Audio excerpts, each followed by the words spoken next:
वित्त मंत्री निर्मला सीतारमण ने बजट में मिडिल क्लास के लिए बड़ा ऐलान करके दिल्ली चुनाव के लिए मास्टर स्ट्रोक चल दिया है। डॉक्टर ऑर्थो, अब दर्द भी घुटने टेकेगा।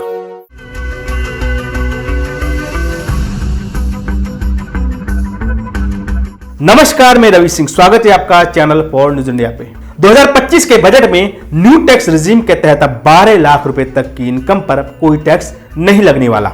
इस ऐलान का फायदा वैसे तो पूरे देश की मिडिल क्लास को होगा, लेकिन चुनावी राज्य दिल्ली पर भी इसका सीधा असर पड़ने वाला है, क्योंकि दिल्ली में आचार संहिता लगी हुई है। तो ऐसे में सीधे तौर पर दिल्ली के लिए कोई ऐलान तो हो नहीं सकता था, लेकिन पूरे देश के जरिए दिल्ली की जनता को साधने की कोशिश की गई है।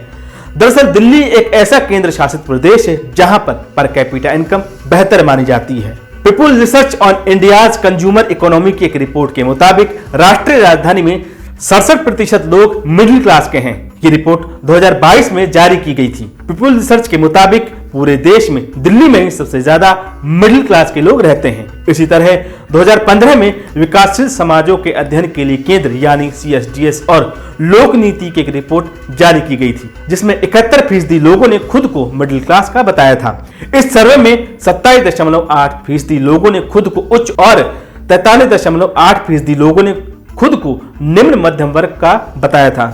CSDS के एक अन्य आंकड़े के मुताबिक दिल्ली में 73% लोग प्राइवेट नौकरी करते हैं। एक आंकड़ा यह भी बताता है कि दिल्ली में मिडिल क्लास की आबादी 45% के करीब बैठती है, और यह भी नेशनल एवरेज से ज्यादा है, जो देश में मौजूदा दौर में 31% आंकी गई है। चुनाव के लिहाज से अगर देखा जाए तो इनकम टैक्स को लेकर किया गया ऐलान पूरा गेम पलट सकता है।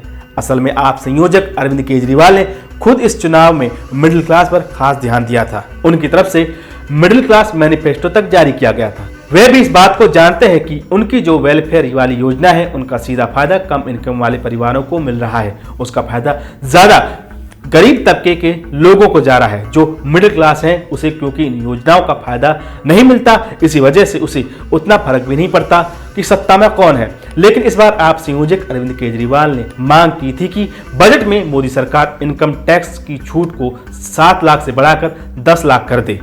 वहीं अब मोदी सरकार ने जो बजट पेश किया है उसमें मिडिल क्लास के लिए टैक्स में छूट 12 लाख रुपए तक बढ़ा दी गई है। जिस ऐलान की उम्मीद कोई नहीं कर रहा था चुनावी मौसम में, वैसा ही किया गया है। अब अरविंद केजरीवाल के लिए इस दांव से लड़ना खासा मुश्किल हो सकता है। मिडिल क्लास वोटर अभी तक आम आदमी पार्टी के साथ खड़ा था, लेकिन इसलिए नहीं कि उसे आपकी योजनाओं का फायदा मिल रहा था, इसलिए क्योंकि बीजेपी बेहतर विकल्प नहीं बन पा रही थी। लेकिन अब जिस तरह से मोदी सरकार ने मिडिल क्लास को 12 लाख की छूट दी है टैक्स में, तब ऐसा लगता है कि दिल्ली में फिर बीजेपी मजबूती के साथ आम आदमी पार्टी को टक्कर देगी, जिसके लिए अरविंद केजरीवाल के लिए तोड़ ढूंढना मुश्किल हो जाएगा। अगर ये वीडियो अच्छी लगी तो हमारे चैनल को सब्सक्राइब कीजिए, वीडियो को लाइक और शेयर कीजिए। डॉक्टर ऑर्थो, अब दर्द भी घुटने टेकेगा।